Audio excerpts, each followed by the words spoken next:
मेरे YouTube channel same same कहानी TV पर एक बार फिर खुश आमदीद, जहां हर कहानी में छिपी होती है जादुई मस्ती, दोस्ती और एक नया सरप्राइज। तो तैयार हो जाओ एक और जबरदस्त कहानी के लिए, सिर्फ और सिर्फ यहाँ। एक घने जंगल के बीचों बीच एक सुंदर और शांत नदी बहती थी। इस नदी के किनारे एक बहुत ही बड़ा और पुराना पेड़ खड़ा था, जिसकी जड़ें दूर दूर तक जमीन में फैली थीं और शाखाएं आसमान से बातें करती थी। इस पेड़ की घनी शाखाओं पर अनगिनत पक्षियों ने अपने घोंसले बनाए हुए थे।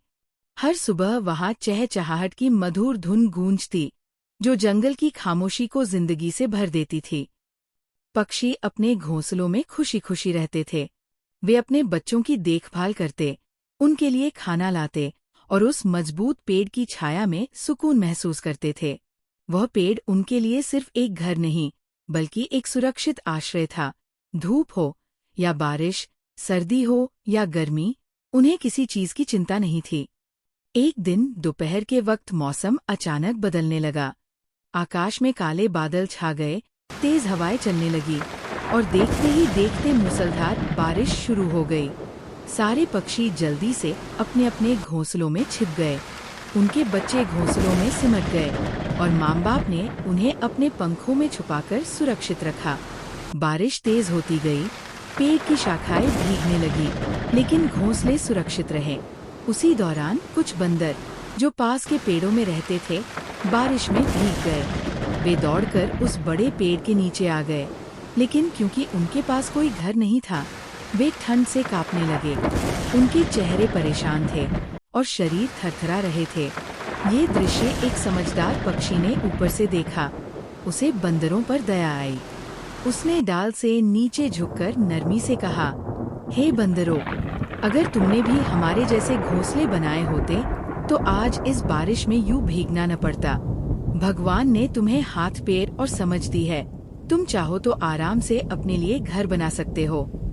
ये मुश्किल काम नहीं है। पक्षी की नीयत नेक थी, उसका दिल नरम था।